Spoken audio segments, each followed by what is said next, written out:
Thank you for watching this short presentation. We want to examine if the predicted FTP savings can be achieved. How much are these savings predicted to be? Between £593,000 and £653,000 per annum from the proposed closure of St Andrews. Potentially £7 million over 10 years from the closure of St Andrews School and St Sampson's Infants. We understand the need to save money. We understand the difficult decisions deputies are faced with. We expect that some of you, under normal circumstances, might be quite happy for St Andrews School to continue. But you see these predicted savings and you can't ignore them. We understand that. £7 million over 10 years from the closure of both schools simply can't be ignored. We have analysed the financial effects of the proposed closure in great detail and cannot accept that predicted savings can be made. Our challenge today is to convince you in the next few minutes that we are right and education are wrong. It would be a tragedy to close St Andrews in the belief that these savings will be made, because they simply won't. It will be in vain. Let's look at some numbers. The major part of the costs at St Andrews relate to staff costs. £630,000 in staff costs. Nothing exceptional about that. In fact, the school is operating at below average cost per pupil. The estimated savings of between £593,000 and £653,000 per annum are principally derived from staff cost savings. We are led to believe that none of the St Andrews staff will be made redundant. They are being retained and absorbed into other schools. The axe will fall on an equivalent number of staff elsewhere to be let go through natural wastage, licences running out, retirements, etc. The effect is that the headcount of teachers in the island will be reduced by 8.7. That is where the predicted savings are to be made. For the savings to be made, the reduction in teachers, that's 7 classes, needs to be maintained. The children have to be educated in other schools, in existing classes, with existing teachers. Any subsequent increase in teaching staff will negate the savings. So, can we operate without those teachers? We will use the same format of graphs as education have. We will compare teaching capacity and pupil numbers. We will use the same numbers and predictions used by education. How many children can our existing teachers teach in theory? Education say 4,555. Let's say 4,500. This is calculated by assuming you can put 28 children in every class, or 25 for the 3 social priority schools, the maximum theoretical number at those levels. How many primary school children do we have to educate at the moment? 3730 from the recent census. You can see where the surplus of 800 or so spaces come from. Let's plot what happens if we close St Andrews. Next September, 2 classes go, reducing capacity by 56. Then the following year, the remaining 5 classes go, reducing the numbers by another 140 places. The line then plateaus, assuming no other schools are closed. Education have accepted that this theoretical maximum is not workable, and there are not 800 surplus spaces that can be used.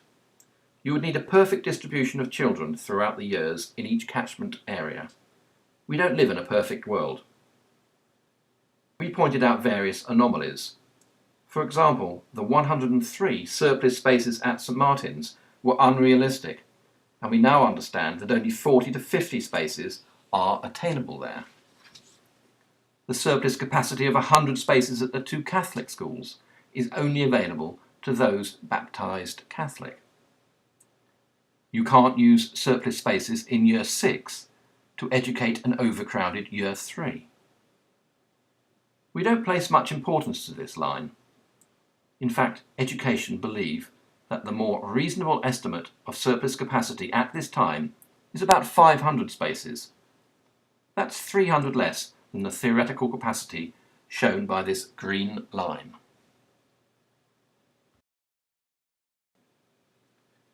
This slide is taken from Mr. Buckland's presentation at the last public meeting in St Sampson's. Mr. Buckland said, "The board has always referred to a surplus capacity of around 500 spaces." Deputy Sherborne also said that at the St Andrews presentation.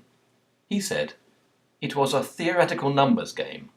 The figures suggested there were 827 spaces in primary schools, yet the department was working to a more modest one of 500. So we will redraw the capacity at 500 surplus spaces. Plotting the closure of St Andrews replicates the same movements as before. The red line represents a more realistic representation of maximum teaching capacity. This line still represents an island average class size of 25.3, so it's higher than the target quoted by Education of under 24 for the island average. The line should therefore really be lower, but we'll leave it there for this illustration.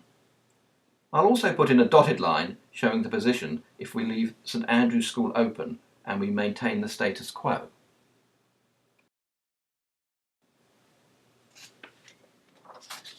So, how many children have we got? According to Education's latest census, 3730. Right down here. You can see the 500 surplus capacity, and you can see the problem. This gap represents the 500 surplus spaces, the so-called wasted resources, more teaching capacity than the current number of pupils require. You can possibly understand the desire to eliminate some of these wasted spaces, and knocking off 196 by closing St Andrews goes towards that. Before we agree to that, let's have a look at the number of pupils predicted to come into the system in the near future. Oh dear, we have a problem. You can see that the predicted pupil numbers quickly exceed the reduced teaching capacity. The blue line crosses the red line. Now these aren't our predictions. These numbers are the same ones used by Education, based on numbers provided by the Policy Council Policy and Research Unit. This isn't crystal ball gazing in the early years. We know the birth rate, the children are already born and growing up, heading for the schools. The graph peaks in 2019 at a predicted pupil population of 4190, not an exceptional high number. 10 years ago, we were having similar numbers. In fact, the predicted number won't get back to current levels for 22 years. We will look at the financial implications in a moment, but first, I know the questions you all want to ask. Why is our graph different to Education's? Why don't the graphs in the BA show this problem? Before I answer those questions, I would like to quickly remind you of a previous slide. Education's slide presented at the last public meeting. The board has always referred to surplus capacity of around 500 spaces. 500 spaces equates to total capacity of 4,200 on the graph, and 800 spaces equates to 4,500. Remember that number. Now here's the thing. All the graphs contained in Annex 2 of the BA are based on a capacity of 4,500 spaces, i.e. 800 surplus spaces, not the 500 they say they have always worked to. No wonder their graphs don't show a problem. They have compared the pupil population to the maximum theoretical capacity of 800 spaces. That's not right. Let's look at some of their graphs. Figure 1 shows the capacity before closing the schools. based on 4,500. Wrong. The line should be 300 lower. Figure 3 shows the effect after closing St Andrews and St Sampson's, again based on 4,500 starting point. Wrong. The line should be 300 lower, clearly showing a problem. Figure 5 shows the same scenario but flexing the population up by 5%, a sensible thing to do. Again based on 4,500 starting point. Wrong. The line should be 300 lower, clearly showing a problem. The whole thing is misleading with the capacity drawn at that level, and it's not at the level they say they have been working to. This is the document presented to you upon which you have to make your decision and place your vote. It is misleading. This last slide does throw up a problem, even with the line in the wrong place. But there seems to be this buffer zone they put in, the dotted line. This represents capacity with extra classrooms. All is well, you might think. Well, the classrooms may be there, but there certainly aren't any teachers in them. To use that extra capacity, you will need extra teachers. Extra teachers mean more cost. More cost means less savings. The whole tenor of Annex 2 is geared towards guiding readers to think there will be no problem. Here's another example. Look at the first page of Annex 2, the very first heading. Declining numbers of primary age pupils. Any reader could be forgiven in thinking we are looking at declining pupil numbers. You need to analyse the actual numbers to see the true picture. I have plotted the pupil numbers in a simple graph. A bit of a roller coaster, as you can see. Where are we now? We are here. Now, I was always taught to look forward, not backward. We are facing a rising primary school pupil population, not declining numbers. Again, not crystal ball gazing. We have a good idea of the early years. It's no good ignoring it. We have to have the teachers. So let's have another look at my graph, based on the more realistic 500 surplus spaces and the financial implications. At the predicted peak of 4190 pupils in 2019, there will be in excess of 181 pupils that we will not have the teaching capacity for. We will need at least another 7.54 teachers, almost certainly more. We will have to start recruiting teachers well before then as the pupil population rises. Now, we're not saying it's an easy task to manage these resources, and these are predictions. But what is the point of reducing the teaching capacity over the next 2 years by 8.7 staff, closing our school, breaking up a team, when we anticipate having to re-employ a similar number of teachers starting almost immediately? There will be recruitment costs, relocation costs, management time, etc. Mr. Malkerrin's review of secondary schools in 2011 suggested those things could cost about £20,000 per teacher. I'll leave you to do the maths. Please note the dotted line representing the status quo.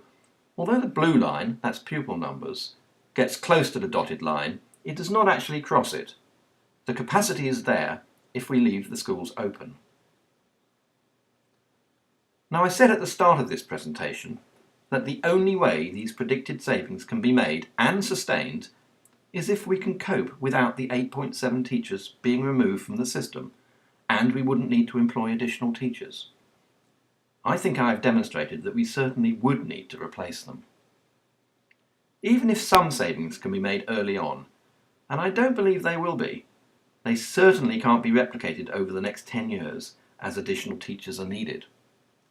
Savings of £7 million over the next 10 years, it's simply pie in the sky. In summary, the graphs in Annex 2 of the BA are misleading. Capacity is overstated from accepted levels. We are predicting increased pupil numbers, if we remove the cost of 8.7 teachers now, we will have to replace them very soon. Any short-term savings cannot be replicated over the next 10 years. Our conclusion: the FTP savings predicted by education by closing St Andrews Primary School cannot be achieved. Thank you for listening.